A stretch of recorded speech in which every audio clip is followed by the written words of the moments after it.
मन्नाथ श्री जगन्नाथ मद्गुरु श्री जगद्गुरु मदात्मा सर्वभूतात्मा तस्मै श्री गुरुवे नमः।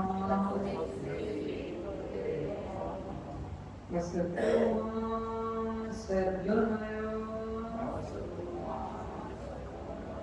ब्रह्मसुमा ज्योतिर्गमय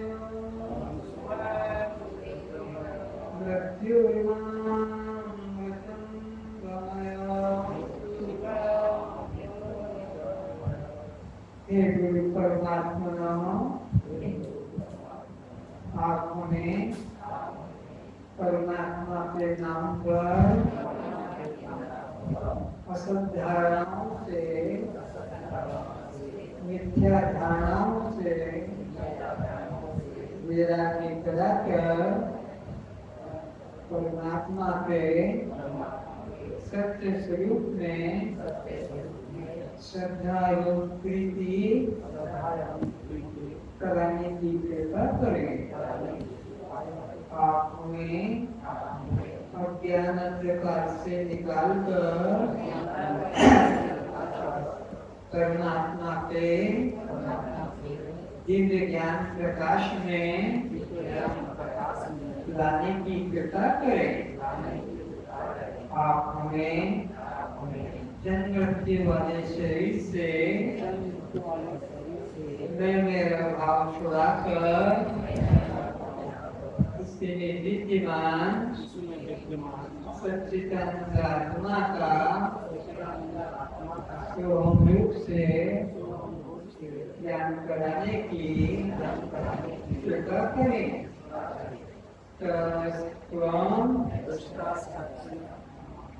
तो आप जड़ हैं, विष्णु हैं, अनात्मा हैं, शव हैं, प्रकाश हैं, बद्ध हैं। तो जन्म मरण किसको, फिर भूख प्यास किसको, सुख दुख किसको, मोक्ष किसको,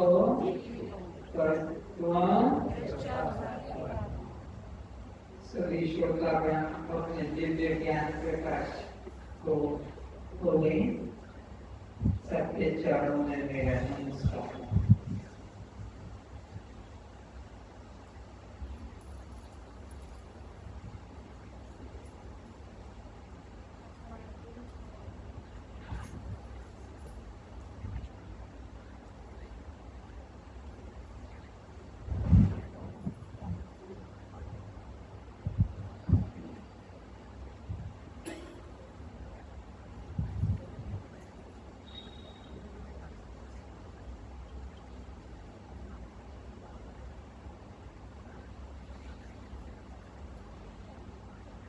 कुर्सियां लोग आगे करने को अच्छा है, कोई ज्यादा भीड़ तो है नहीं, तो आगे बढ़ रहे हैं।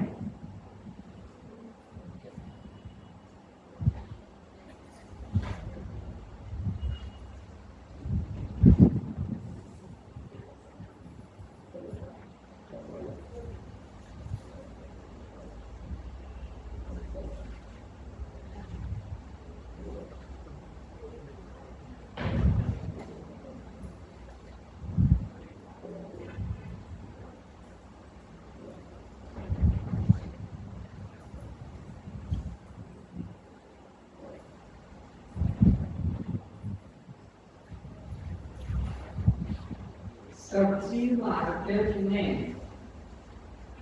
इतनी भीड़ होती है कि खड़े होकर खरीदने का मुश्किल पड़ता है। किराने की दुकान पर उससे कम भीड़ होती है, सुनार की दुकान पर उससे कम भीड़ होती है, हीरे जवाहरात की दुकान पर कोई पहुंचता है। ये ब्रह्म ज्ञान हीरे की दुकान है। आप जैसे भाग्यशाली ही इसमें लाभ ले सकते हैं। तो जितना भीड़ कम होती है मुझे खुशी होती है। जितने कम लोग होते हैं मुझे खुशी होती है कि ये खरीदने वाले हैं, ये हीरे की परख करने वाले हैं। और वो जो भीड़ की वो सच्ची मार्केट के ग्राहक है, वो यहाँ आ नहीं सकते, रुक नहीं सकते, उनके योग्यता नहीं। तो प्रश्न है सत्संग किसे कहते हैं?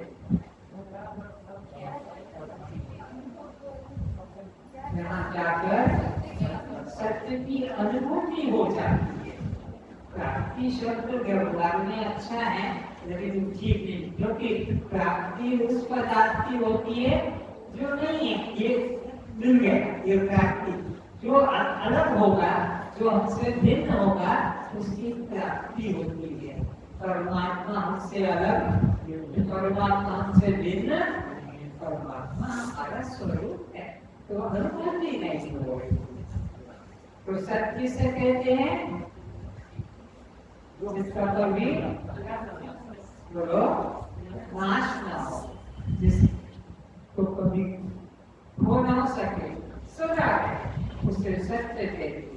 और जो खो जाए, जिसका नाश हो जाए, उसे मिथ्या कहते हैं। मिथ्या किसे कहते हैं? जो कभी हो और कभी न हो, जन्म पर न जाए, निर्भर छिन जाए। तो असत किससे कहते हैं? असत आ तो जाए पर ढूंढ कर, खोज कर, पकड़ कर बताया न जा सके कि ये असत है। अभी झूठ गया तो ये असत नहीं, ये मिथ्या है।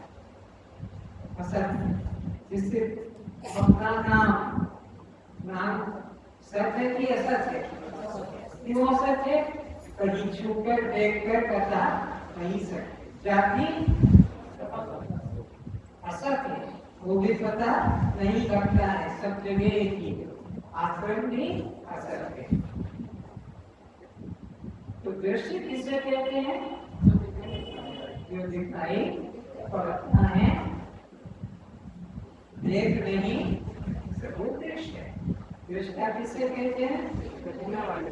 जो देखता है, अपने को भी और सबको देखता, उसे दृष्टा कहते हैं। तो जड़ किसे कहते हैं? जो अपने को भी ना जाने और दूसरे को भी ना जाने, उसे जड़ कहते हैं। तो चेतन किसे कहेंगे? खुद को भी जाने और सबको भी जाने, उसे चेतन।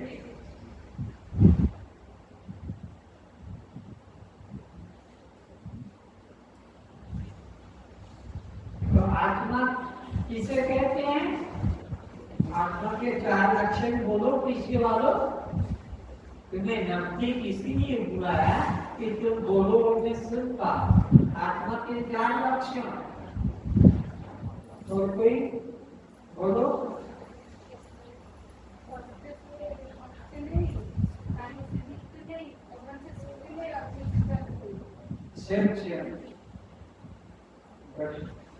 तुमने से कोई बोल नहीं पाया, वो महिला को कितना ध्यान से सुनती है कि खड़े होकर बता दिया कि ये आत्मा के लक्षण।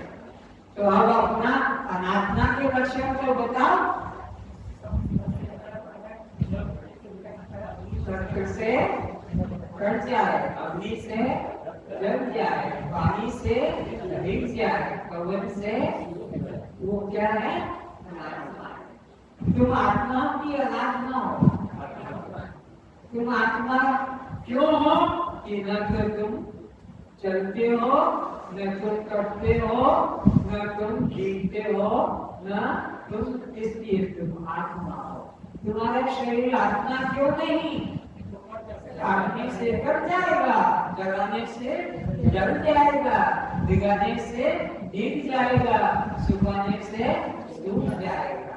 इसलिए शरीर कभी भी आत्मा नहीं हो सकता। तो शरीर आत्मा की अनात्मा, तुम आत्मा की अनात्मा।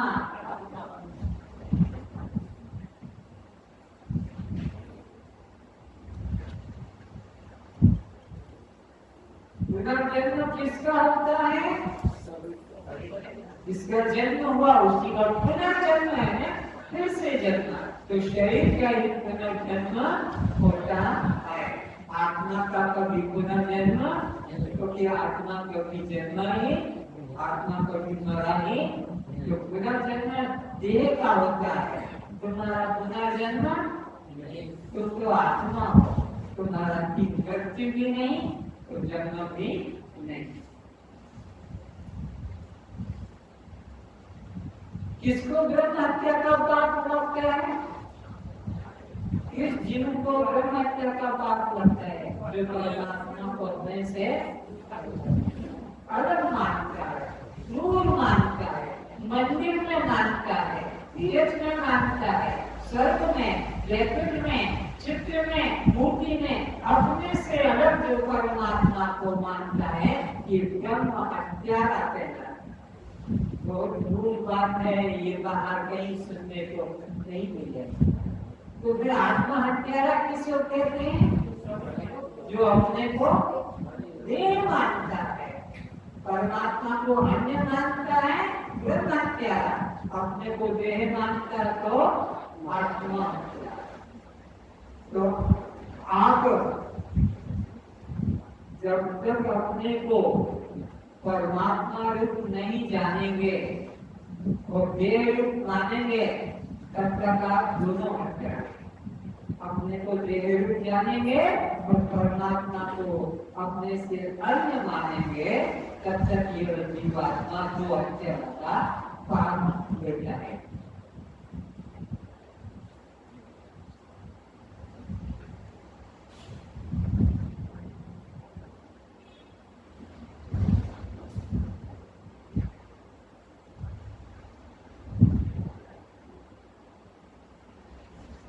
तो यह वेदांत शिविर जीव को किन दो हत्याओं से मुक्त करता है?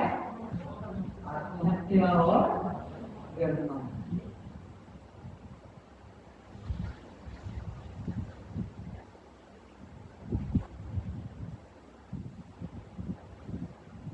भगवान श्री राम ने रामायण ग्रंथ में मुक्ति का साधन क्या बताया?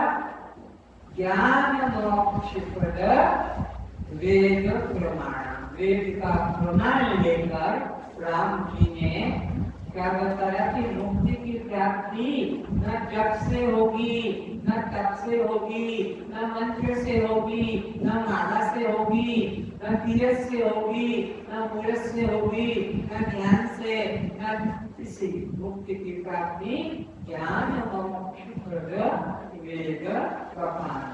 नहीं तो दुर्लभ हो ज्ञान समाना। पृथ्वी पर सब चीजें सुलभ है, लेकिन दुर्लभ क्या है? ज्ञान। तुम्हें देखो तुम्हारे मीना पाड़ा में कितना तुम्हारा जीवन गया, 50 साल, 60 साल, 70 साल, 80 साल, लेकिन ज्ञान तो दुर्लभ था। ज्ञान अगर पहले मिल गया होता तो फिर हमको इस मीना पाड़ा के इस चक्कर में भी आने की जरूरत नहीं पड़ती।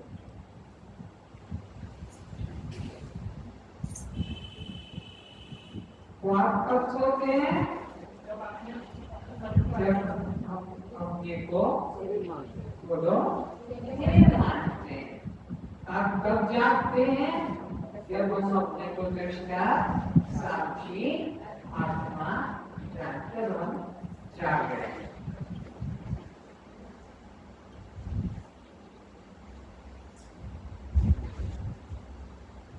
तो जीव पृथ्वी पर कब से है?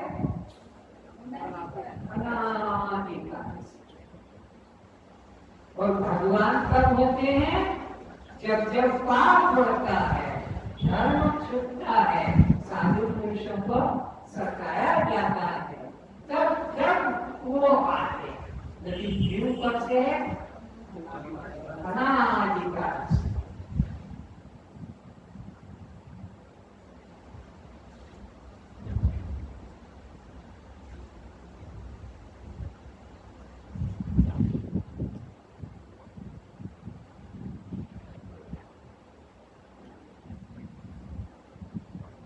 तो क्या जो मेरा है वह मैं हो सकता हूँ।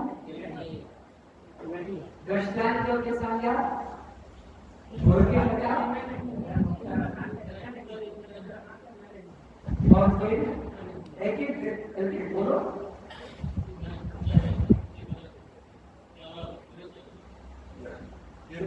खाता है, खाता से मैं अलग और कोई दृष्टांत से समझा। जूता है, कुत्ता है, मकान है, बेटा है, कोई तो दृष्टांत दो बोलो। एक एक को बोलना है, ठीक है। और इसके क्या बहुत अच्छा। और कोई जगह जो जाग गया है वो बता पाएगा, जो सोया है वो नहीं बोल पाएगा। बोलो जो मेरा है वो मैं नहीं हूँ। दृष्टांत दो। ये मोबाइल मेरा है पर मैं मोबाइल और इसी प्रकार बहुत अच्छा। एक एक को बोलना है, ठीक है। अरे वो चौकी है, गाड़ी है, आँख का कांटा है, पेंट है, सब। और बोलो हाँ। और ऐसे कोई खाली नहीं रखना चाहिए, हर एक का उत्तर निकलना चाहिए। जैसे मोर अच्छे से मुके नहीं पाए दृष्टांत दे तो जैसे बोलो बोलो बच्चे। काफी मेरी पेन मेरा किंतु मैं पेन नहीं। और किसे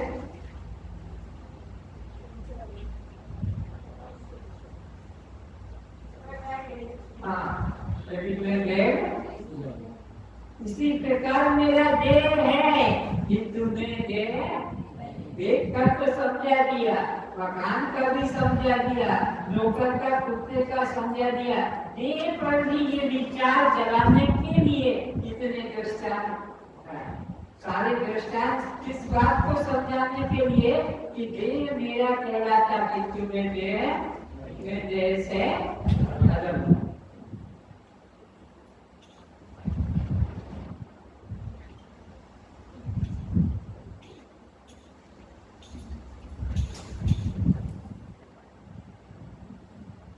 कुत्ता मेरा है किंतु मैं कुत्ता, तो देह मेरा है मैं देह, हाथ मेरा मैं हाथ, सिर मेरा है मैं सिर, जान मेरी है मैं जान, जूता मेरा है मैं जूता।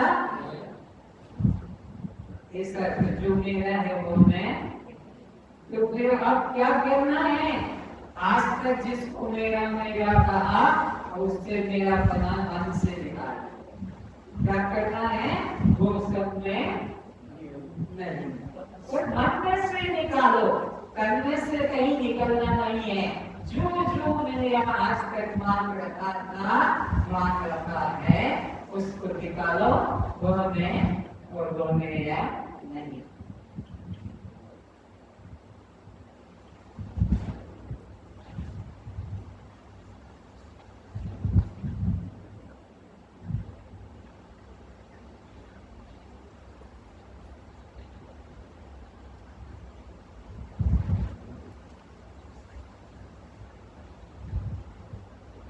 मनुष्य पशु में किन चार अक्षर में समानता है? आहार, निद्रा, फिर मनुष्य में ज्यादा क्या है? ज्ञान ज्यादा। ज्ञानाम नराणाम अधिकम विशेषो ज्ञानेन पशुः। ये दृष्टि से सब किधर जा रहे हैं? मौत की तरफ। कोई वजह? मेरे दृष्टि से सब मौत की तरफ जा रहे हैं। जीव दृष्टि से सब किधर जा रहे हैं? आनंद। आनंद आनंद के अलावा और किसी को कुछ भी नहीं चाहिए। तो जीव दृष्टि से किधर जा रहे हैं? आनंद की तरफ। मेरे दृष्टि से मृत्यु की तरफ। श्रवण की परिभाषा लिखो, कल से मुख्य विषय चलेगा।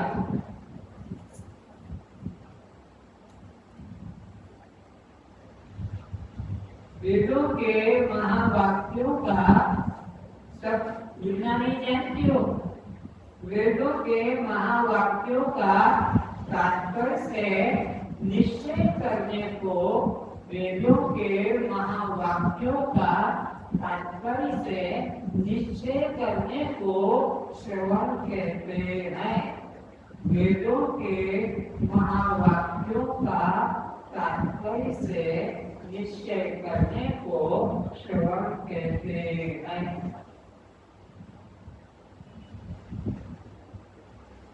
श्रवण का मतलब कथा सुनना नहीं। लोग सोचते सत्यान की कथा हो रही है, गीता की भागवत की कथा। वेदों के महावाक्यों का तात्पर्य से निश्चय करने को श्रवण कहते हैं। और वेद कितने हैं? 4 वेद हैं, प्रसिद्ध हैं, अथर्ववेद, ऋग्वेद, यजुर्वेद और सामवेद। इनमें महावाक्य है। महावाक्य किसे कहते हैं? फिर नोट करो, परिभाषा का ज्ञान होना जरूरी है। महावाक्य की परिभाषा लिखो। जिस वाक्य के द्वारा जीव और ब्रह्म की एकता का ज्ञान होता है, जिस वाक्य के द्वारा जीव और ब्रह्म की एकता का ज्ञान होता है, ऐसे वाक्यों को महावाक्य कहते हैं। महावाक्य की पहचान क्या? वाक्य 2 तरह के होते हैं। एक अवान्तर वाक्य होता है, एक महावाक्य होता है। अवान्तर वाक्य कौन सा है? जिसमें केवल जीव या केवल ईश्वर की बात हो। केवल जीव की बात या केवल ईश्वर की बात जिस वाक्य से पता लगती है उसे अवान्तर वाक्य कहते हैं। जिस वाक्य से केवल जीव की चर्चा, जीव की महिमा या केवल ईश्वर, जिस वाक्य से परमात्मा है, जीव है, एक ही बात है, ये अवान्तर वाक्य है। लेकिन दोनों की एकता की बात जिसमें कहते हैं उसे महावाक्य कहते हैं। जिन वाक्यों के द्वारा जीव और ब्रह्म की एकता के ज्ञान को बताया जाता है उसे महावाक्य कहते हैं। महावाक्य किसे कहते हैं? इस वाक्य के द्वारा जीव और ब्रह्म की एकता का ज्ञान होता है उसे महावाक्य कहते हैं। एग्जाम्पल लिखो। एग्जाम्पल जैसे अहम ब्रह्मास्मि, अहम ब्रह्मास्मि, अहम ब्रह्मास्मि, मैं ब्रह्म हूँ, मैं ब्रह्म हूँ। ये कौन सा वाक्य है? महावाक्य। क्यों?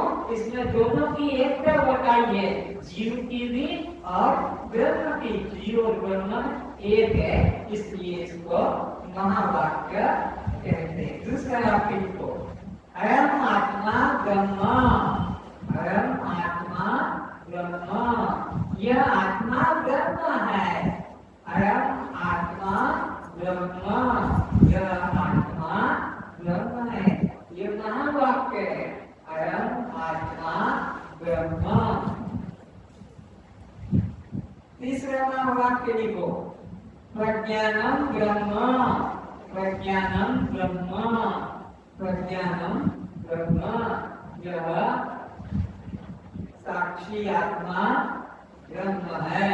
यह साक्षी आत्मा ब्रह्म है। प्रज्ञानम ब्रह्म, यह साक्षी आत्मा ब्रह्म है। चौथा महावाक्य लिखो। तत्त्वमसि, तत्त्वमसि, तत्त्वमसि, वह तू है, वह तू है। तत्त्वमसि, वह तू है, वह तू है। ये उपदेशात्मक महावाक्य है। गुरु के द्वारा उपदेश मिलेगा शिष्य को। गुरु ब्रह्म है, जिससे मंदिर में, जिससे मूर्ति में, जिससे चित्र में घूम रहा था, ध्यान में खोज रहा था, वो ब्रह्म, वो आत्मा, वो है तत्त्वमसि।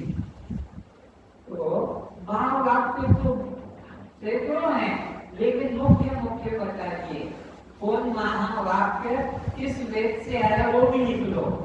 अहम ब्रह्मास्मि जो पहला महावाक्य बताया, यह यजुर्वेद के बृहदारण्यक उपनिषद के यजुर्वेद बृहदारण्यक उपनिषद प्रथम अध्याय चौथा अध्याय 10वां 1-4-10 यजुर्वेद 1-4-10 यजुर्वेद बृहदारण्यक उपनिषद का एक भाग। इसी तरह अयम आत्मा ब्रह्म यह अथर्ववेद के मांडव्य उपनिषद का दूसरा मंत्र है। अथर्ववेद मांडव्य उपनिषद का दूसरा मंत्र है। तीसरा बताया प्रज्ञानम ब्रह्म, ये ऋग्वेद के 1वें उपनिषद से 30वें अध्याय का तीसरा मंत्र है। ऋग्वेद 1वें उपनिषद 3 अध्याय का 3 मंत्र। और चौथा यजुर्वेद तत्त्वमसि सामवेद के यह तत्त्वमसि महावाक्य में 6, 8, 7 छठे अध्याय के अष्टम प्रभाषक का सप्तम मंत्र है। तो 4 वेद हो गए, यजुर्वेद पहला यजुर्वेद बताया, फिर अथर्ववेद बताया, फिर ऋग्वेद बताया, फिर सामवेद। इस तरह से ये महावाक्य लिखे मिलेंगे।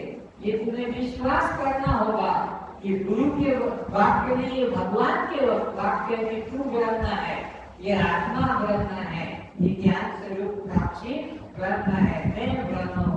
तो ये सारा वेदांत ज्ञान शास्त्र प्रमाण से चल रहा है। और बाहर की कथाएं वो मन कल्पित चल रही है, उनके मन कल्पित देवता है, मन कल्पित साधन है, मन कल्पित उनकी मूर्तियां।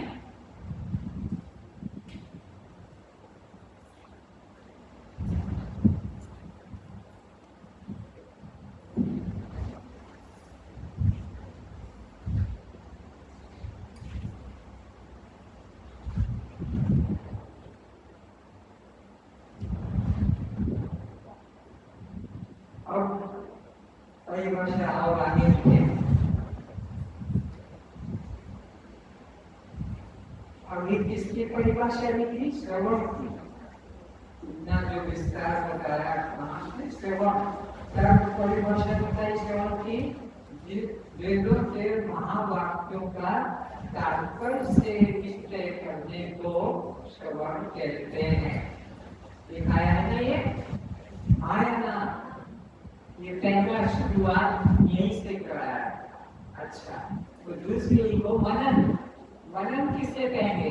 श्रवण करोगे तो मनन करोगे, तो मनन की परिभाषा देखो। जीव और ब्रह्म के एकत्व निश्चय, जीव ब्रह्म के एकत्व अभेद का निश्चय, जीव ब्रह्म के अभेद का निश्चय और भेद का तिरस्कार। अभेद का निश्चय और भेद का तिरस्कार किस चीज का? जीव और ब्रह्म। जीव और ब्रह्म का एकत्व का तो निश्चय करना है और भेद का तिरस्कार करना है। भेद नहीं है, एक ही है, ऐसा पक्का करना है। तो अभेद की साधक और भेद की बाधक युक्तियों के द्वारा, अभेद की साधक भेद की बाधक युक्तियों के द्वारा जीव ब्रह्म का एकत्व का निश्चय करना मनन कहलाता है। मनन कहलाता है। अब इनको जिज्ञासन तीसरी परिभाषा है कि वेदों के महावाक्य को समझने में तीनों महत्वपूर्ण है महावाक्यों का बोध करने के लिए। तो निधिध्यासन जीव और ब्रह्म के अभेद की साधक और भेद की बाधक युक्तियों के द्वारा अद्वैती ब्रह्म के चिंतन करने को जो मनन कहते हैं। अब निध्यासन किसको कहते? निध्यासन में जीव जो है उसको क्यों ब्रह्म है ऐसा जो बोध कराया जाता है, जिन वाक्यों के द्वारा वह ट्रू है ऐसा बोध कराया जाता है। इसलिए को निधिध्यासन कहते हैं। निका कुछ बोलो तो इसकी परिभाषा लेते हैं। सजातीय वृत्ति का प्रवाह और विजातीय वृत्ति का तिरस्कार करने को निधिध्यासन।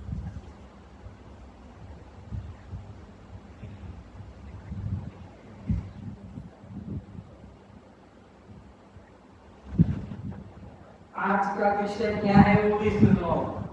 स्नान रहस्य, उपवास रहस्य, श्राद्ध रहस्य और यज्ञ रहस्य, ये 4 विषय पर आज चर्चा होगी। तब हम आगे का विषय ले सकेंगे। पहले हमारी सफाई मन की हो जाए। तो स्नान 3 प्रकार के होते हैं। शारीरिक स्नान, मानसिक स्नान और आत्मिक स्नान। 3 स्नान है, शरीर का, मन का और अपने बुद्धि का। और 3 स्नान हुए, शारीरिक स्नान, मानसिक स्नान और आत्मिक स्नान। 3 प्रकार के स्नान होते हैं। शरीर स्नान किससे होगा तुमको पता है। जल, साबुन, जल से सारे शरीर का स्नान।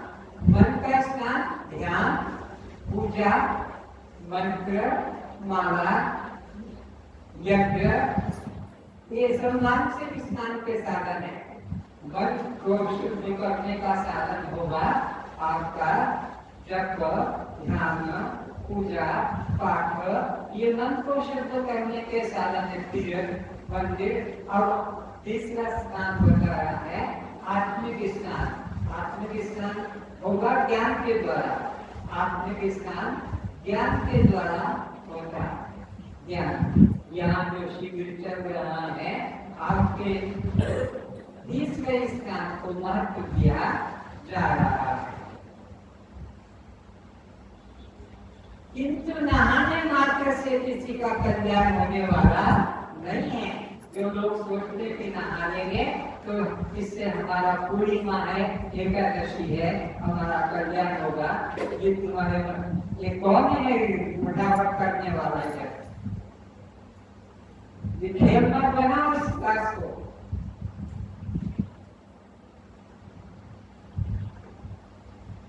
दृष्टि को हमारी बहन को पकड़ लेते हो तुम लोग, कल से दादा गिरा के लिए जाए। खेल बना दिया, कोई आ रहा, कोई जा रहा है, बैठा है, कोई बातें कर रहा है। तो शरीर स्नान से कल्याण का कभी संज्ञान में मत कर लेना। मैल निवृत्ति के लिए, आलस्य सुस्ती दूर करने के लिए जल का साधन है, लेकिन मुक्ति पुण्य का कोई संबंध नहीं। अगर जल स्नान से मुक्ति हो जाती तो मछलियां जल की 9 लाख प्रकार के जीव जल में ही रहते हैं, सबका कल्याण हो जाता है। एक का भी कल्याण नहीं, सबकी दुर्गति होती है। तो जल स्नान से, कुंभ स्नान से, यमुना स्नान से, गंगा स्नान से, देवी स्नान से जो लोग सोच के बैठे मुक्ति हो जाएगी, कभी इससे मुक्ति का कोई संबंध। मुक्ति का ये ज्ञान ही एकमात्र साधन है। तो इस प्रकार से स्नान वह जो मन के मैल को दूर करे। स्नानम मनोमन त्यागः, ध्यानम निर्विषम मनः। और ध्यान का मतलब आंखें बंद करके कोई कल्पित देवी देवता को देख लेना, हनुमान जी को देख लिया, रावण को देख लिया, कि राम को देख लिया, ये ध्यान नहीं है, बच्चों का खेल है। ध्यान का मतलब है मन विषयों से मुक्त हो जाए, कोई में विषयों की आसक्ति। 5 विषय शब्द, स्पर्श, रूप, रस, गंध, किसी एक का भी मन में विचार न जगे, ये ध्यान है। ये नहीं कि कोई चित्र मुक्ति मन में ले आए, आंखें बंद करके देखने लगे, ये नहीं। ध्यानम निर्विषयम मनः, मन का निर्विषय हो जाना, विषयों से मुक्त हो जाना, न शब्द की आसक्ति, न रूप की आसक्ति, न स्पर्श की आसक्ति, न गंध की, न रस की। शब्द, स्पर्श, रूप, रस, गंध पांचों विषयों से मन को खाली करना, ये मन के स्नान का रूप है। क्या यही सच्चा ध्यान है? ये बड़ा गड़बड़ मामला है। अंदर घुस जाओ बहुत जगह है।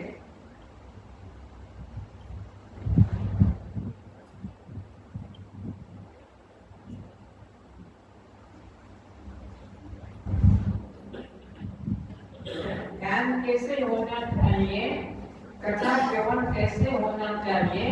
जैसे बगुला सब तरफ से अपने ध्यान को हटाकर नदी में, पोखरी में मछली को पकड़ने के लिए एकाग्रता से और कहीं हलन चलन नहीं। इसी प्रकार से कथा श्रवण करते समय बगुले की तरह तुम्हारा मन अपने विषय में रहे। कोई आ रहा है, कोई जा रहा है, इसीलिए कथाओं में ये सब हलन चलन नहीं होती है। जो शुद्ध ज्ञान के अधिकारी टाइम पे आते और टाइम पर अपना श्रवण करने में लग जाते हैं। या तो कोई उठ के जा रहा है, तो कोई आके बैठ रहा है, कोई आगे आ रहा है, कोई पीछे आ रहा है, कोई आवाज कर रहा है।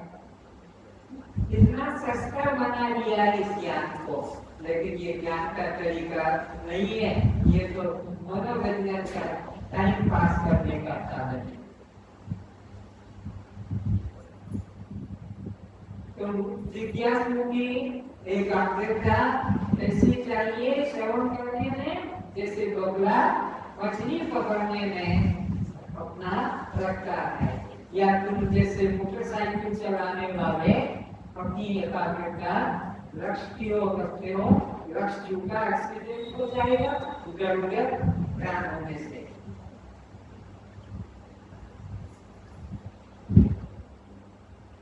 तो शरीर स्नान से मुक्ति का कोई संबंध नहीं है।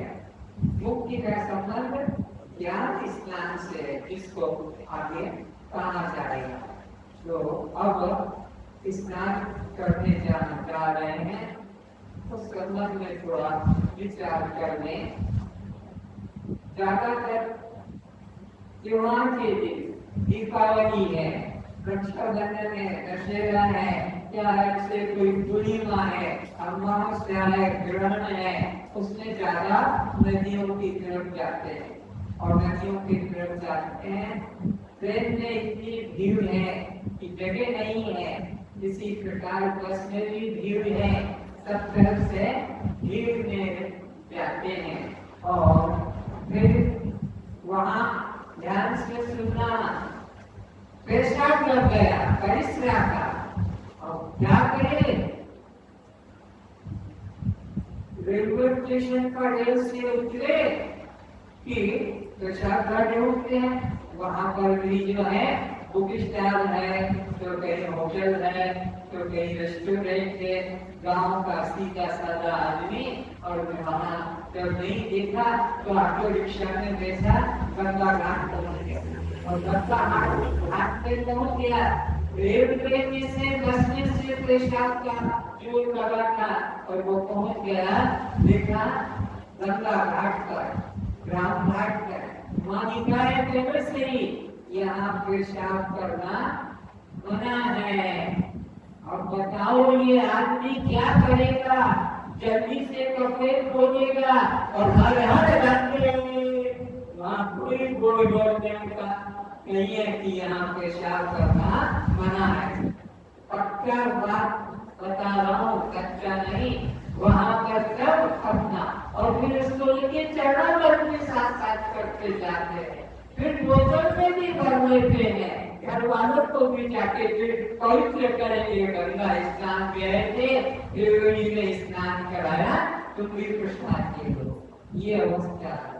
वहां पर नहाते हैं तब देखो क्या है, लोग कैमरा लेकर खड़े हैं ब्रिज पे और ये देवियां नहाने जाती है, इनके साड़ी पर पता गंगा के प्रवाह में बढ़ता है और खच्चा पे फोटो खींचते हैं ताकि आगे का उनको दृश्य मिला मालूम पड़े। ये तीर्थों में स्नान की अवस्था है, अपने बेइज्जती करा कर और पूर्ण मूल्य प्राप्त करना चाहते हैं, ये तीर्थ स्थान नहीं कर रहा।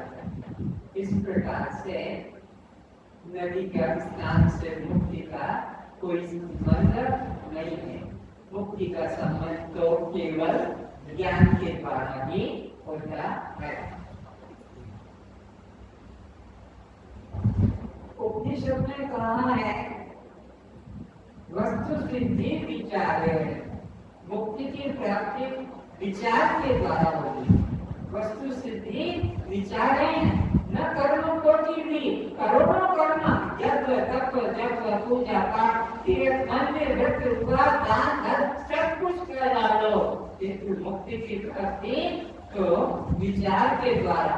विचार किसका किया जाएगा? केवल परमात्मा का विचार, आत्मा का विचार करने वालों को ही मुक्ति की प्राप्ति होती है।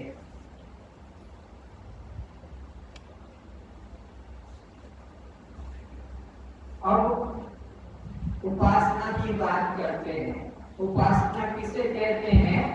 परमात्मा के समीप उपसमीपे युवासः जीवात्मा परमात्मा उपवासः सर्विकेय न तो पारस्य शोषण। अरे शरीर को कृष करना, शरीर को सताना, भूखा नंगा रखना, शरीर को दुख देना, ये उपासना नहीं है, यह उपासना नहीं कहलाती है।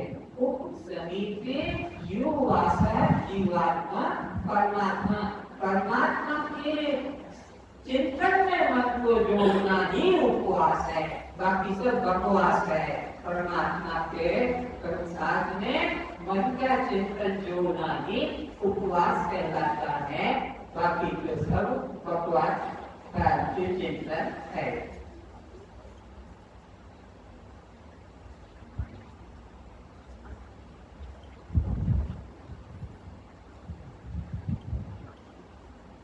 गीता के 6 अध्याय के 17 श्लोक में कौन है गीता पढ़ने वाला?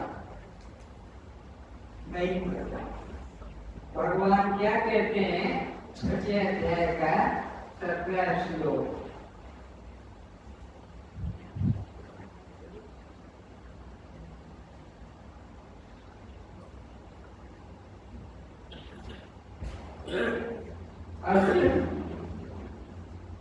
दुखों का नाश कैसे होगा?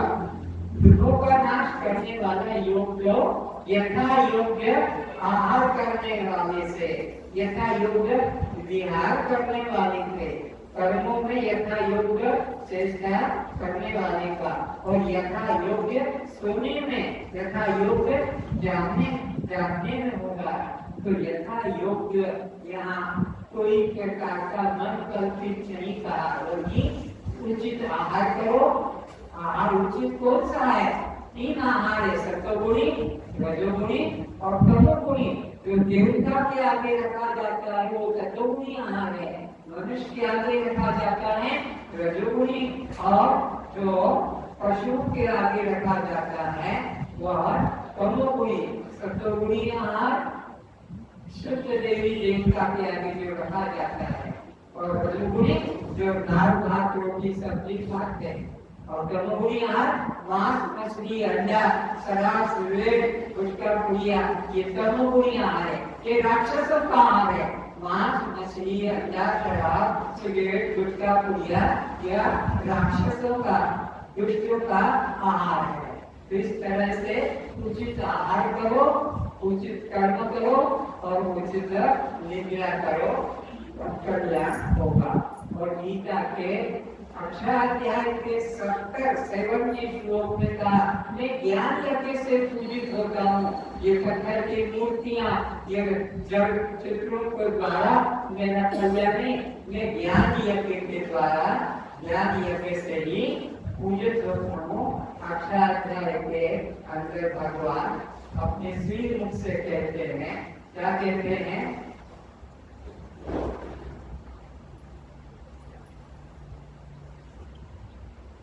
जो पुरुष इस धर्म में हम दोनों के सम्मान रूप योग शास्त्र को पढ़ेगा, गीता शास्त्र को पढ़ेगा, उसके द्वारा भी मैं ज्ञान यज्ञ से पूजित होऊंगा, ऐसा मेरा मत है।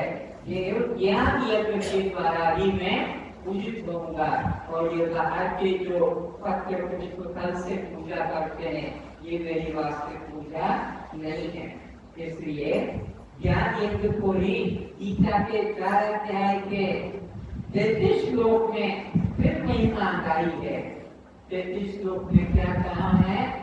श्रेयान ब्रह्मयान यज्ञ ज्ञान यज्ञ परंतप, हे अर्जुन, द्रव्यमय यज्ञ करना, होम करना, अन्नदान करना, इन सब की बजाय द्रव्य यज्ञ की अपेक्षा ज्ञान यज्ञ अत्यंत श्रेष्ठ है तथा ज्ञान मात्र से संपूर्ण जीवों का कल्याण होता है। ज्ञान योग में आकर कर्म करने की जरूरत नहीं रहती है।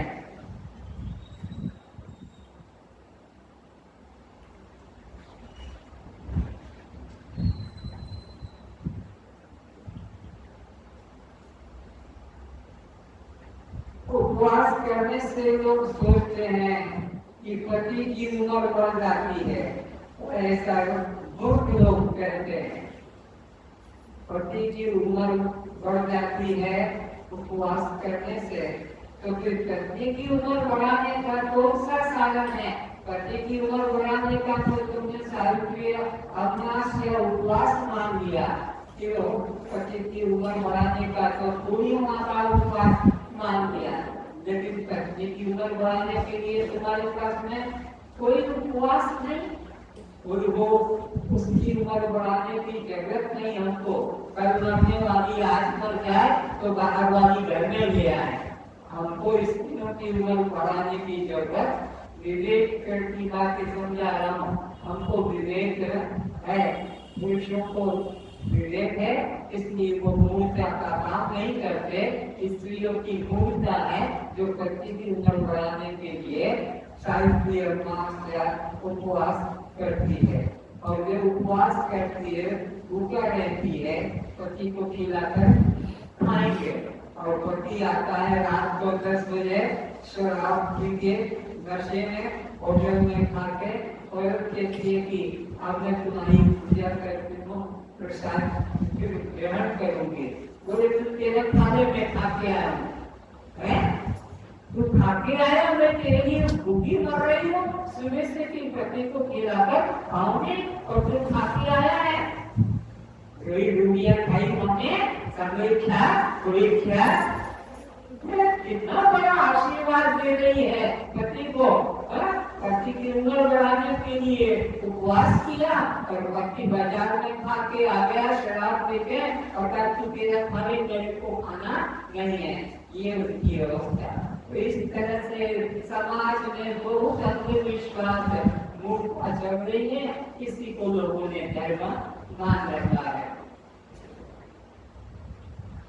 तो पुरुष तो सरकारी साठ है, उसको कोई जरूरत नहीं लगती किसी स्त्री के पीछे जीवन समाप्त करने की। स्त्रियों को विवेक नहीं, इसलिए वो जीवन भर पुरुष के लिए अत्याचार दुराचार करने पर भी पति परमात्मा मानकर दुख पाती रहती है।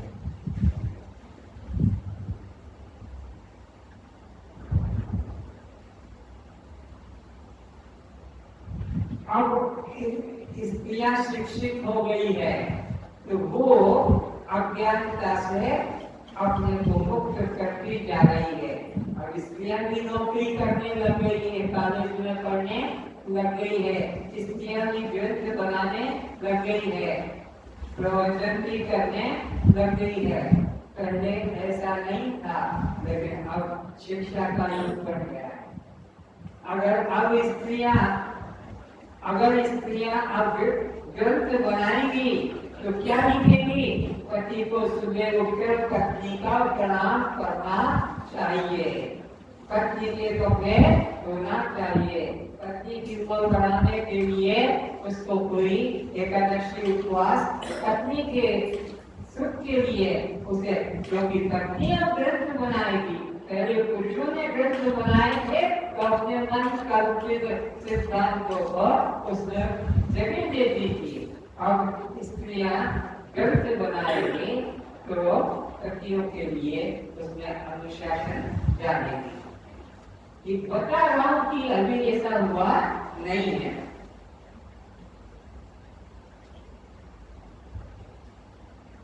तो उपसमिति योगास जीवात्मा परमात्मा का चिंतन मन से करना, यह सच्चा उपवास है। अभी हम जो यहाँ बैठे हैं ये उपवास है। ये नहीं कि रोटी तो खा के आ गए, पेट तो भर गया, ये उपवास। रोटी खाने से, पेट भरने से उपवास का कोई संबंध नहीं। परमात्मा का चिंतन करना, परमात्मा का ज्ञान प्राप्त करना सच्चा उपवास, सच्चा ध्यान है। तो इस तरह से उपवास जो करते हैं वो संसारी अलग है, उसमें 3 दिन लगते हैं। उपवास करने के पहले एक समय खाना चाहिए, उपवास करने के 1 दिन पहले एक समय खाना चाहिए, उपवास करने के दिन दोनों समय अन्न नहीं खाना चाहिए। उपवास का पूरा 20 दिन हो जाने पर एक समय अन्न खाना चाहिए।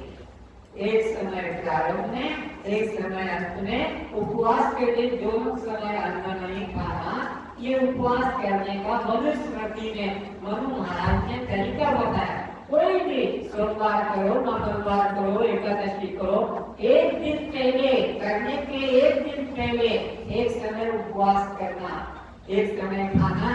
एकादशी को करना है तो 10वें के दिन एक समय ही भोजन लेना, दूसरे समय भोजन नहीं लेना। और एकादशी करना है तो फिर द्वादशी को भी एक समय भोजन करना, दोनों समय नहीं करना। तो उपवास के दिन दोनों समय भोजन नहीं करना, अन्न आहार नहीं लेना, उसको कहते हैं फलाहार। क्या करना चाहिए? नाम फलाहार का, लेकिन हलवा बन रहा है, पकौड़ा बन रहा है जो है, और खूब बढ़िया श्रीखंड बन रहा है, दही बड़ा बन रहा है, आलू बड़ा बन रहा है, ये उपवास माना जाता है, बकवास है। उपवास के लिए केवल फलाहार करना है, फल के आहार करने को फलाहार कहते हैं। लेकिन तुम तो सिंगारे का आटा, तो कहीं अपना बाजरे का आटा, तो कहीं काजू किशमिश का खिचड़ी, ऐसे सब सामान का प्रयोग करते हैं और बोलते हैं उपवास। इतना पेट भर जाता है कि बाहर से निकलने लगता है, खाया हुआ निकलने लगता है। घर वाले कहते हैं रबड़ी बन गई है, बोले फ्रिज में रख दो, मेरी रबड़ी पीछे से निकल रही है, उसको केवल खाली करूंगा। तुम्हारा इतना खा जाते हैं कि मल के रूप में निकलता है। तो उपवास कौन सा है? परमात्मा के समीप रहना, मन से चिंतन करना।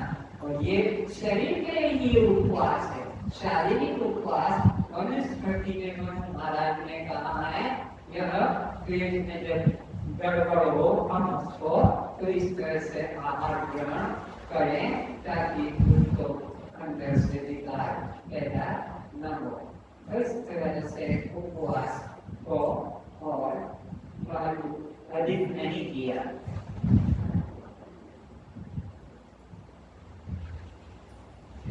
कई लोग तो उपवास आज 12 बजे रात में से खाना शुरू कर देते हैं कि 12 बजे तक दिन मानते हैं और 12 बजे के बाद में एक दिन आगे हम हो जाते हैं, तो 12 बजे से ही खाना शुरू कर देते हैं और अन्न आहार फलाहार में नहीं।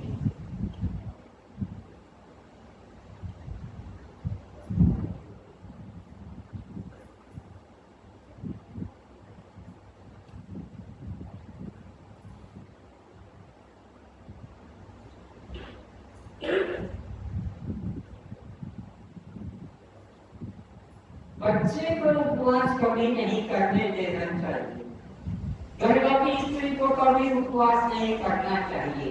मजदूरी को कभी मजदूर को उपवास नहीं करने देना चाहिए, नहीं तो हानि हो जाएगी। मजदूर लोग 3 मंजिल 5 मंजिल मकान का लोहा लकड़ी सीमेंट बस्ता लेकर चलते हैं, चक्कर आएगा फिर मत जाएगा। वो साइड में प्लास्टर कर रहा है, रस्सी पे झूल कर और प्लास्टर कर रहा है, वहां भी उसको चक्कर आएगा, गिर जाएगा। बच्चों की पढ़ाई अभी चल रही है, इनको उपवास नहीं करने देना चाहिए, नहीं तो अन्न नहीं देंगे तो बुद्धि कमजोर हो जाएगी। गर्भवती के पेट में बच्चा आ गया, उसको अगर अन्न नहीं मिलेगा तो बच्चे का विकास नहीं होगा, तो गर्भवती नारी को उपवास नहीं करने देना चाहिए। मजदूर ने को उपवास नहीं करने देना चाहिए, बच्चों को भी उपवास नहीं करना चाहिए। उपवास उनको करना जो खा खा कर पेट हो गया, उसका मुश्किल हो गए हैं, जिनको उठना बैठना मुश्किल हो रहा है, ऐसे मोटे लोगों को उपवास करना। बच्चे लोग न बाप जाने, न बच्चे लोग पढ़ने जाने, न धर्म जाने, न अधर्म जाने, फिर बच्चे उपवास क्यों करते हैं? उसका कारण है कि जब माँ उपवास करती है, बाप उपवास करता है, तो वे रसगुल्ला खाते हैं, वे गुलाब जामुन खाते हैं। बच्चा कहता मेरे को जरा रोटी है खाने, जरा रोटी रखी है तेरे लिए खा। तो वो देखती है तो रसगुल्ला खा रहे, ये पेड़ा खा रहे, ये बर्फी खा रहे, और मेरे मुंह पे जा तो रोटी रखी है वाली, वो भी जिद लेता है, तो फिर उपवास करना उनके माँ बाप के साथ से वो कर देता है। इस तरह से उपवास करने नहीं देना चाहिए। ये उपवास करने वाले माँ बाप बच्चे के दुश्मन बन रहे हैं। बच्चे को किसी उसको तू रसगुल्ला खा ले, हम बनाना खा लेंगे, लेकिन खुद तो रसगुल्ला पेड़ा बर्फी खाएंगे और बच्चे को कहेंगे दाना दिखा है। तो इस तरह से इस समाज के अंदर अंधविश्वास फैला है, उसके निकालेंगे।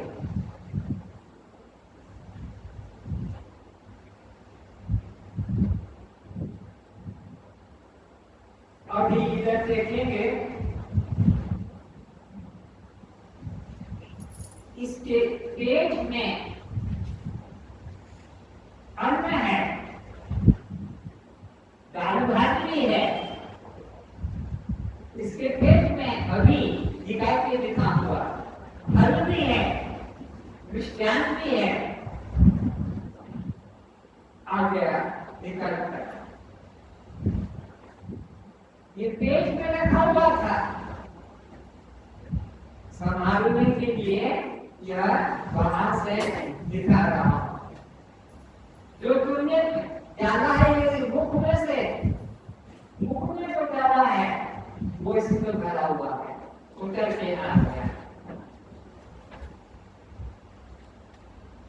इससे मुख में जो डाला है वो इसमें रख लिया है, इसके मुख में जो डाला है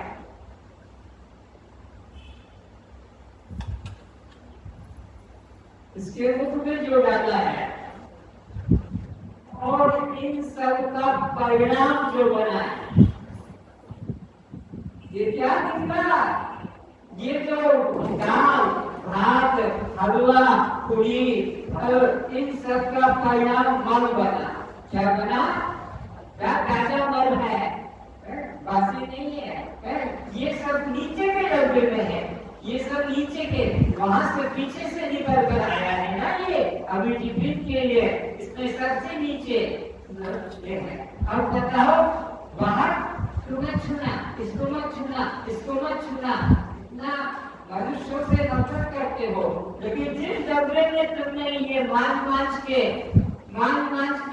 भोजन बनाया और रखा, उसको किस डब्बे में रखो?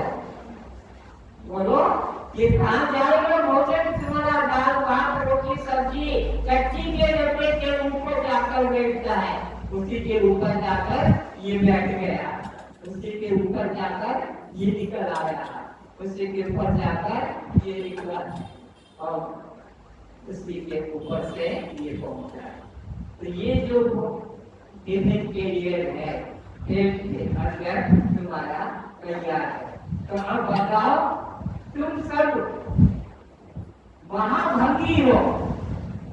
हिंदी में भंगी उसको कहते हैं जो मल त्याग गांव का उठाकर घर का उठाकर और बाहर फेंकता है। गांव में किसको कहते हैं भंगी? हरिजन मेहकर क्या बोलते हैं ऐसा मेहकर। तो मेहकर गांव में क्या करता था? 100 साल पहले घर से मल निकाल के टोकरे में रखकर किसी किसान के खेत में डालता है। किसान के खेत में पैसा देकर डलवाना पड़ता था कि हम तुझको 500 रुपया देंगे, एक सप्ताह तक गांव की जितनी चट्टी है सब हमारे खेत में डाल, क्योंकि जितनी चट्टी ज्यादा पड़ी हुई उतना गेहूं बढ़िया, धान बढ़िया होगा, फल बढ़िया। तो देखो तुम्हारा जो धान तैयार होता है, गेहूं तैयार होता है, चना मूंग मक्का ये सब चट्टी के द्वारा अच्छा हो गया, फूल फल के बनता है विटामिन आई। तो वो सबका ठंडा रहता है। ये हुआ भंगी। और ना धोके अपना साफ सुफ हो जाता है। लेकिन तुम वहां बेहतर हो। क्यों? कि वो तो 4 बच्चे का गांव का चट्टी उठाकर किसी जगह फेंक देता है और तुम तो इस चट्टी के डब्बे को अपने 24 घंटे ही पेट में रखते हो। तुम इसको कभी खाली करते हो? तुम्हारा ये कभी खाली होता है?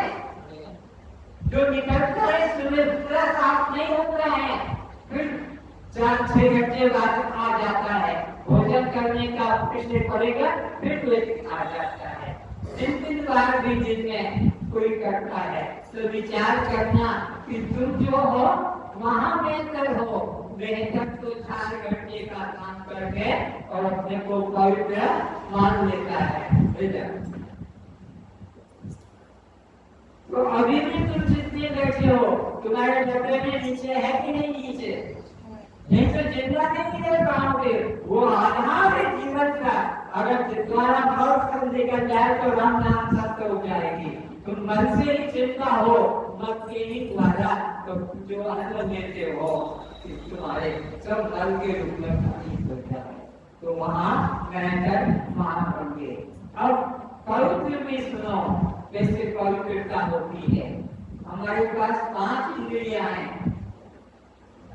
श्रोत्र, त्वचा, चक्षु, जिह्वा और घ्राण। ये 5 इंद्रियां हैं। इन 5 के 5 विषय हैं। शब्द, स्पर्श, रूप, रस और गंध। अब आप लेट्रिन चले गए, लेट्रिन में पहुंच गए। अब वहां पर क्या है? सुनना। पुस्तकालय में पुस्तक ही पुस्तक है, भोजनालय में भोजन ही भोजन है, शिवालय में शिव ही शिव है, मूत्रालय में मूत्र ही मूत्र है, शौचालय में शौच ही शौच है। वहां पहुंच गए शौचालय में।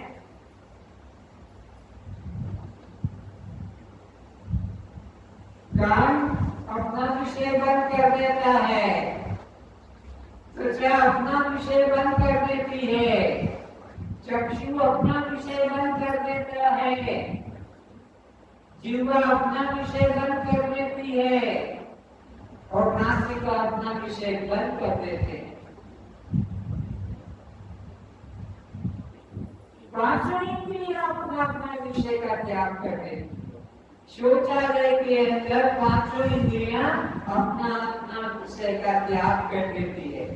और मंदिर में, तीर्थ में, घर में 5 इंद्रियां अपने विषयों में आसक्त रहती है। चाहे वो मंदिर के दर्शक लोग हो कि पुजारी हो, पांचों इंद्रियां उनके काम करती है।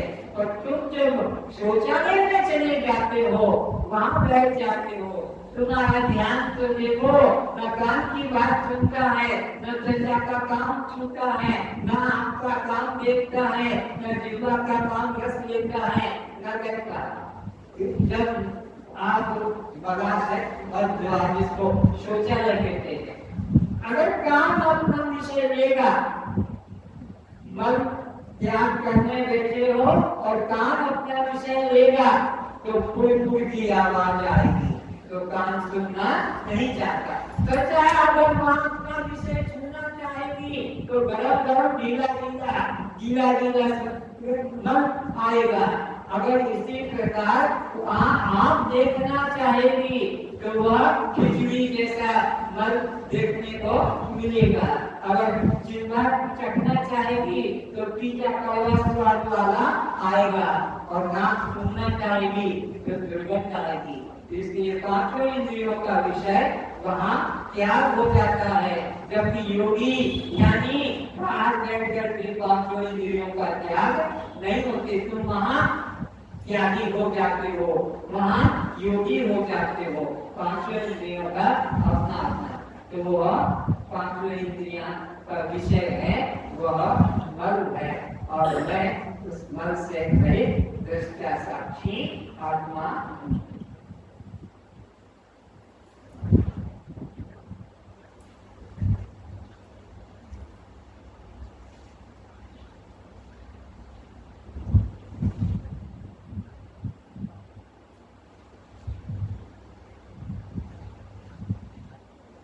तो तुम नहाने से कभी पवित्र, कपड़े धुले पहनने से पवित्र नहीं होते हो। पवित्र तो हो गए जब तुम आत्मा का चिंतन करोगे। आत्मचिंतन वाले को कभी भी गंदी स्पर्श, तो आत्मा शरीर से अलग है और वह मैं हूँ, इस प्रकार का चिंतन करना वहाँ पुण्य है। अब कुछ लोग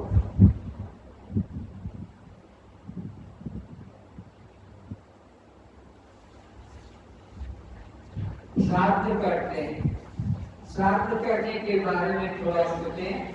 श्राद्ध हमेशा कृष्ण पक्ष में होता है, शुक्ल पक्ष में श्राद्ध नहीं होता। तो तुम जो श्राद्ध करते हो यह कृष्ण पक्ष में। इस वेदांत शिविर में जो भी बेचा है उसको पुनर्जन्म नहीं देना पड़ेगा, पक्का कर लो आज। जो इस वेदांत शिविर में आकर बैठ गया और इस ज्ञान को धारण कर लिया कि मैं दृष्टा साक्षी आत्मा हूँ, उसको वो पुनर्जन्म लेना नहीं पड़ेगा। उसको उसके लिए श्राद्ध करने की जरूरत नहीं पड़ेगी। जिन्होंने आत्मा रूप में नहीं जाना है, अपने पिता माता भाई बंधु, उनके लिए यह श्राद्ध करना पड़ता है। श्राद्ध किनके लिए करना पड़ता है?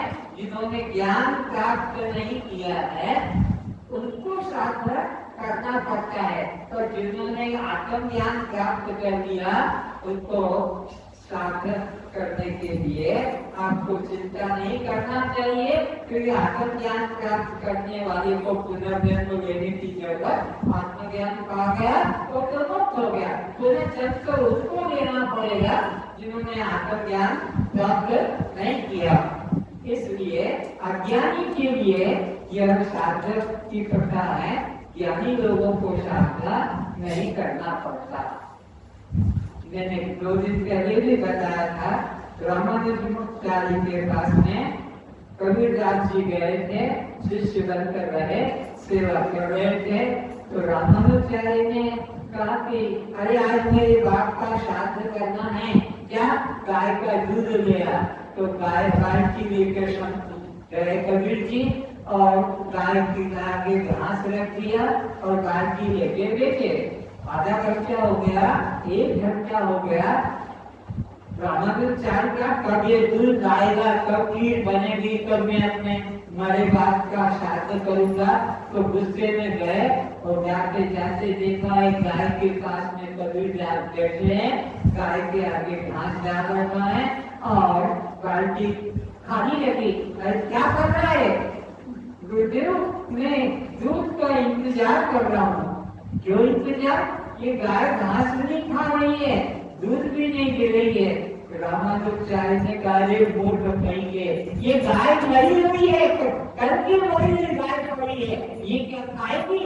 ये क्या जिंदा होगी? ये लेगी? गुरु जी, ये गाय घास नहीं खाएगी। अरे मारे, ये घास कभी नहीं खाएगा। पिताजी का जो शास्त्र कर रहे हैं, ये क्या कर रहे थे? 25 साल पहले, 25 साल पहले मरे वो जो है खीर खाएंगे, ये और ये गाय कल का है बलि, ये घास नहीं खाएगी। रामानुजाचार्य को ज्ञान हो गया मेरे पास आशा है, चल वापस कर। फिर वो गाय को छोड़कर, वही बड़ी गाय को छोड़कर और चले। विवेक जब गया, अरे जो 25 साल पहले मरा है वो आकर तुम्हारी खीर खाएगा? लेकिन मूर्ख लोग श्राद्ध करते रहते हैं। ज्ञानी लोगों के लिए कभी श्राद्ध करने की जरूरत, ज्ञानी लोग तो ज्ञान से ही मुक्त हो जाते हैं। इस तरह से अपने को ज्ञान के अंदर डालना चाहिए।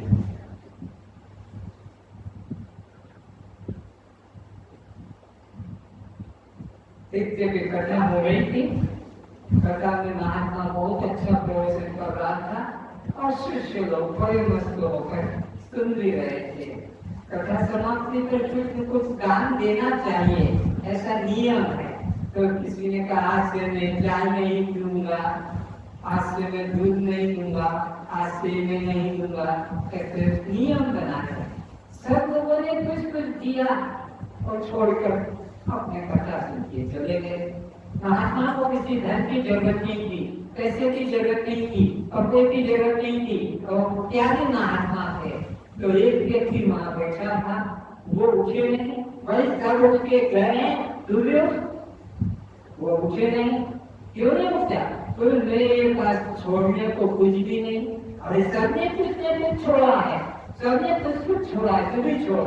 मेरे पास तो 4 चीजें हैं, शराब में पीता हूँ, मांस मछली में खाता हूँ, वेश्यागामी में हूँ, चोरी में करता हूँ।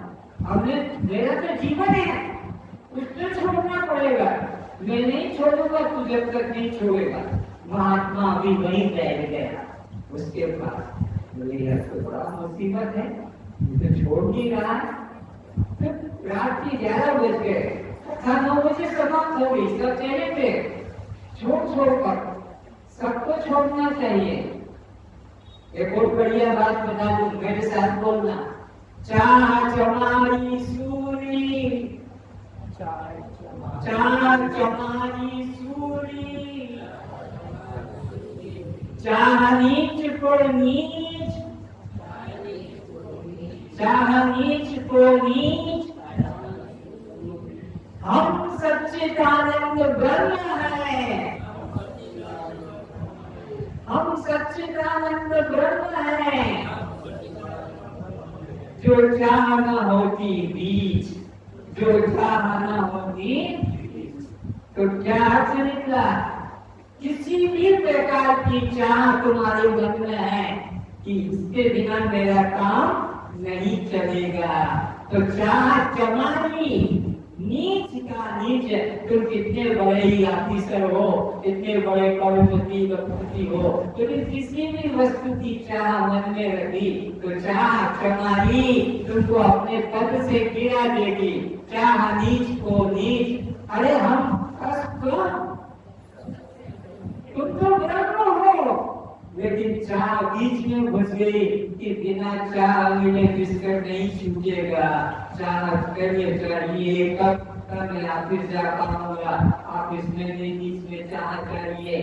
चाह किसी भी बात की क्यों ना हो, चाह कभी मन में नहीं करना। जहाँ चाह की तो ब्रह्म होते, तुम अपने को 84 लाख योनि में भटकोगे। तो कार्पेट तो छोड़ो। तो सोचा उस आदमी ने कि ये बाबा मेरे को ऐसे नहीं छोड़ेगा, तो क्या छोड़ू? बोली, मैं आज से कभी झूठ नहीं बोलूंगा, बोले बहुत बढ़िया, मांस खाता रहूंगा, मैं जो है चोरी करता रहूंगा, वेश्यागामी होता रहूंगा। हाँ, खूब कर जो करना है कर। और वो बाबा से तो छुट्टी मिल गई और ये घर में गया, थोड़ा सोया। उसका तो बिजनेस का टाइम रात के 12 बजे, तो उसका चोरी करने का तो बिजनेस था, उसको तो छोड़ नहीं सकता। तो उसने गया कहा, तो राजा के महल में चला गया।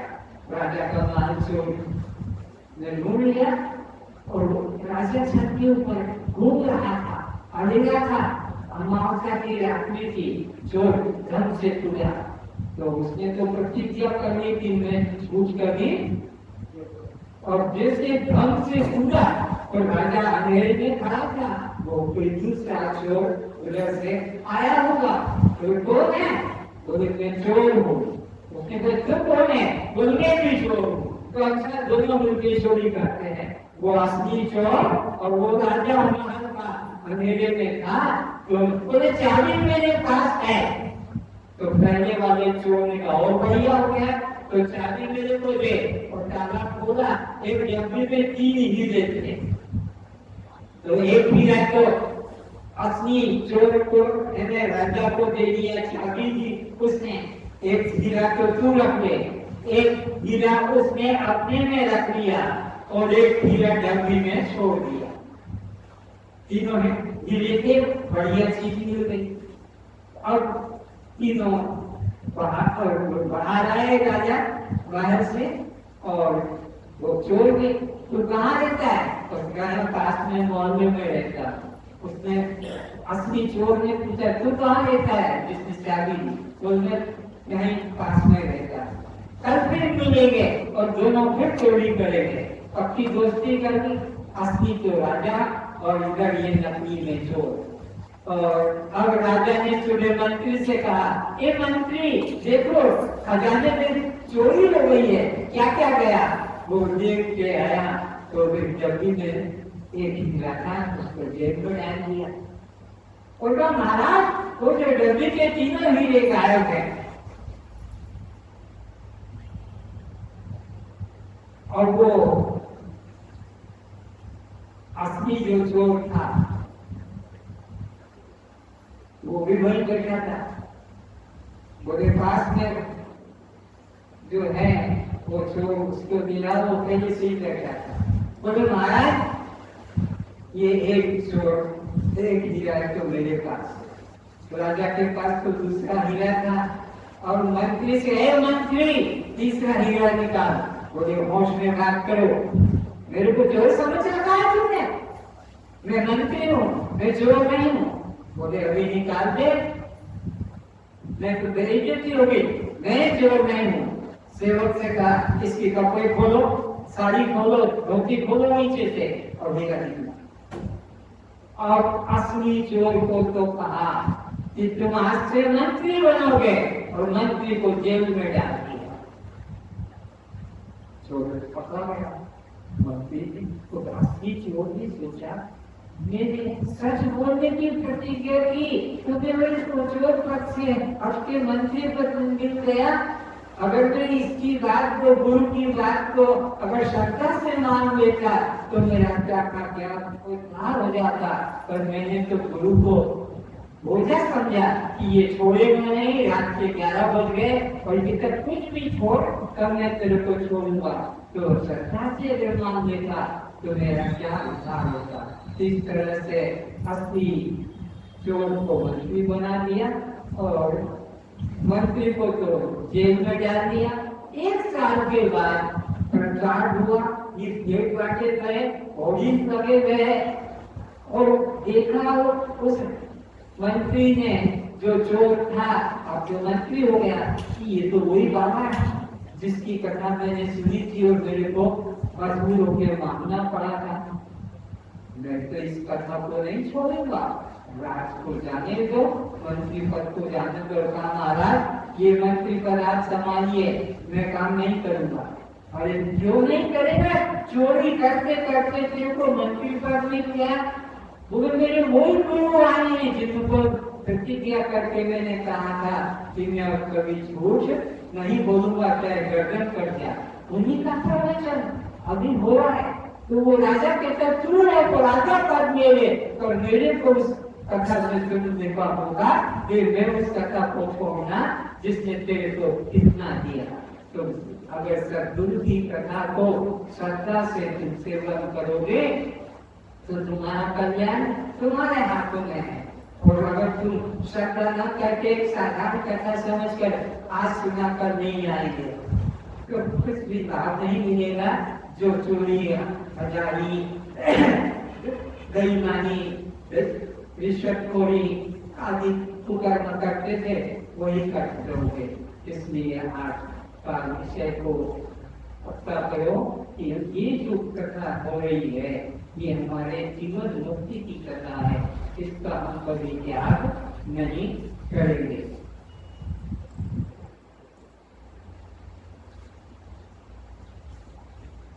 तो मुक्ति की प्राप्ति के लिए केवल ज्ञान साधन करने की आवश्यकता है और कोई भी साधन करने की जरूरत नहीं।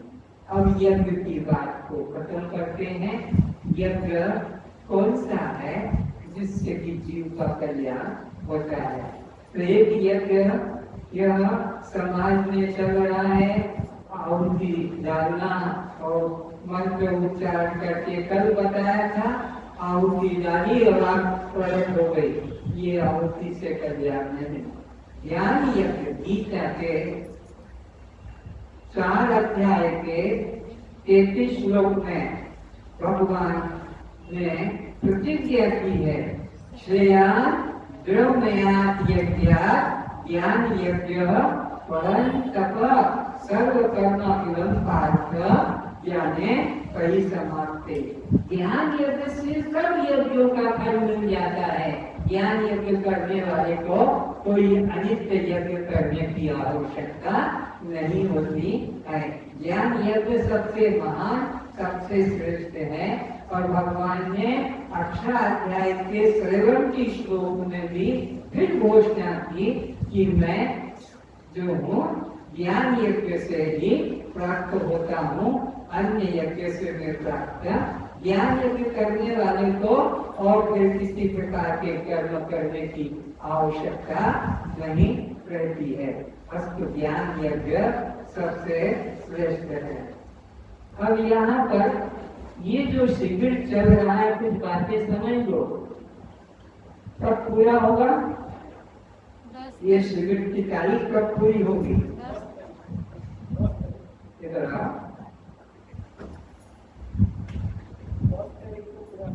10 तारीख को ये समाप्त हो जाएगा। उसमें बीच में 2 दिन आपके परीक्षा के भी चले जाएंगे।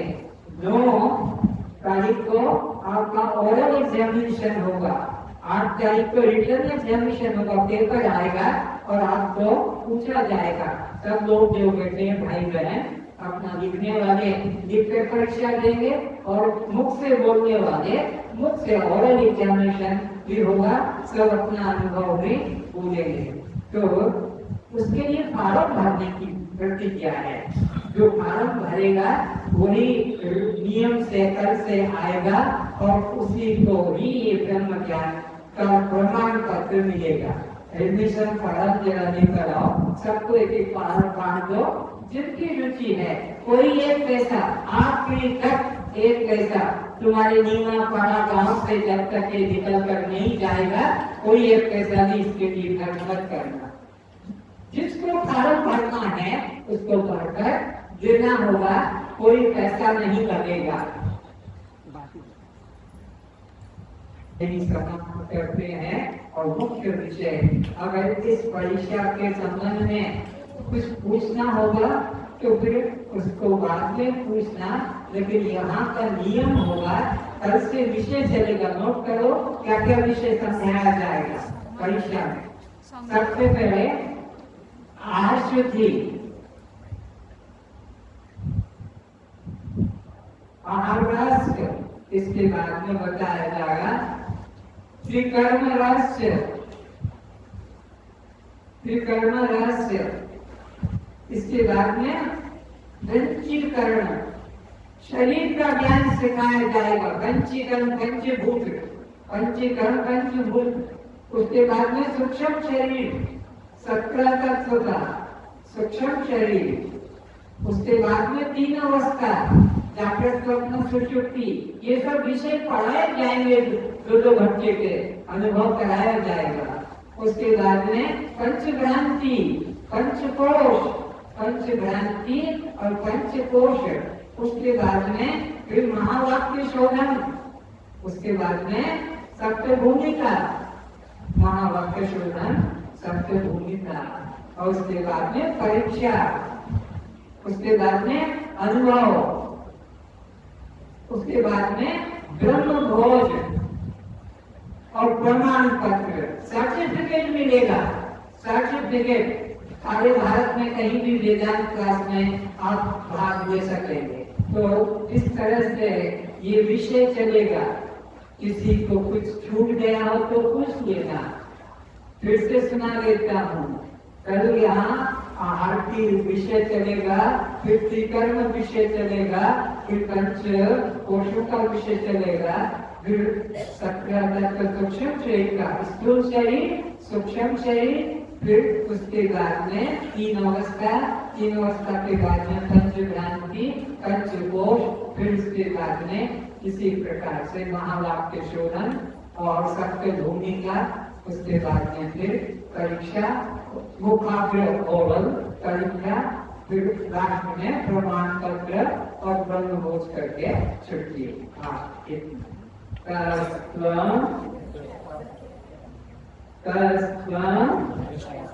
आप जड़ हैं, दृश्य हैं, बैठ जा पीछे, प्रार्थना के समय कभी खड़े मत हो।